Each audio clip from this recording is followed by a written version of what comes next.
Hello, I'm Severin Suzuki speaking for ECHO, the Environmental Children's Organization.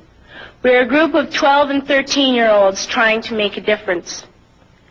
Vanessa Seti, Morgan Geisler, Michelle Quigg, and me. We've raised all the money to come here ourselves, to come 5,000 miles to tell you adults you must change your ways. Coming up here today, I have no hidden agenda. I am fighting for my future. Losing my future is not like losing an election or a few points on the stock market. I am here to speak for all generations to come. I am here to speak on behalf of the starving children around the world whose cries go unheard. I am here to speak for the countless animals dying across this planet because they have nowhere left to go.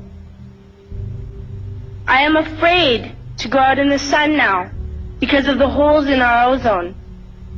I am afraid to breathe the air because I don't know what chemicals are in it. I used to go fishing in Vancouver, my home, with my dad, until just a few years ago we found the fish full of cancers.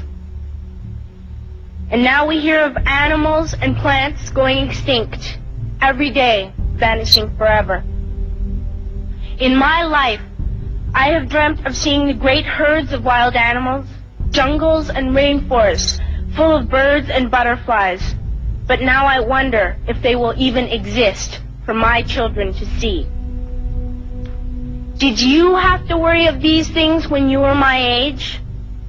All this is happening before our eyes, and yet we act as if we have all the time we want and all the solutions. I'm only a child, and I don't have all the solutions. I want you to realize, neither do you. You don't know how to fix the holes in our ozone layer. You don't know how to bring the salmon back up in a dead stream. You don't know how to bring back an animal now extinct. And you can't bring back the forest that once grew where there is now a desert. If you don't know how to fix it, please stop breaking it. Here, you may be delegates of your governments, business people, organizers, reporters, or politicians, but really, your mothers and fathers, sisters and brothers, aunts and uncles, and all of you are someone's child. I'm only a child, yet I know we are all part of a family, 5 billion strong, in fact 30 million species strong. And borders and governments will never change that. I'm only a child, yet I know we are all in this together and should act as one single world towards one single goal. In my anger, I am not blind, and in my fear, I am not afraid of telling the world how I feel. In my country, we make so much waste. We buy and throw away, and yet northern countries will not share with the needy. Even when we have more than enough, we are afraid to share. We are afraid to let go of some of our wealth. In Canada, we live the privileged life, with plenty of food, water, and shelter. We have watches, bicycles, computers, and television sets. The list could go on for 2 days.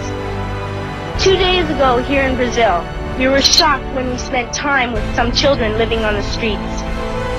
This is what one child told us. I wish I was rich. And if I were, I would give all the street children food, clothes, medicines, shelter, and love and affection. If a child on the streets who has nothing is willing to share, why are we who have everything still so greedy?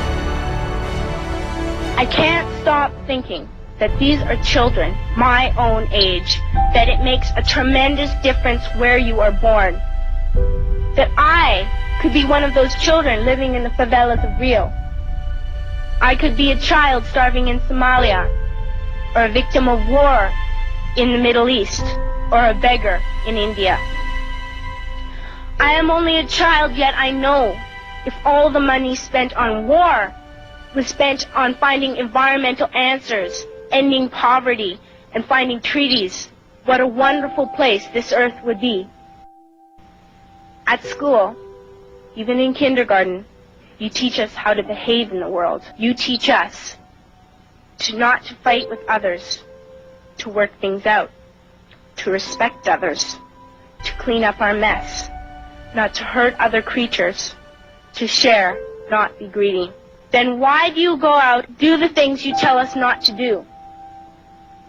Do not forget why you are attending these conferences, who you're doing this for.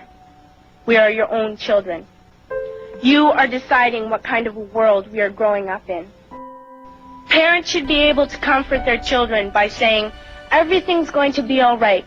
It's not the end of the world. And we're doing the best we can. But I don't think you can say that to us anymore.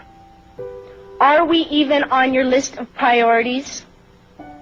My dad always says, you are what you do, not what you say. Well, what you do makes me cry at night. You grown-ups say you love us, but I challenge you, please, make your actions reflect your words. Thank you.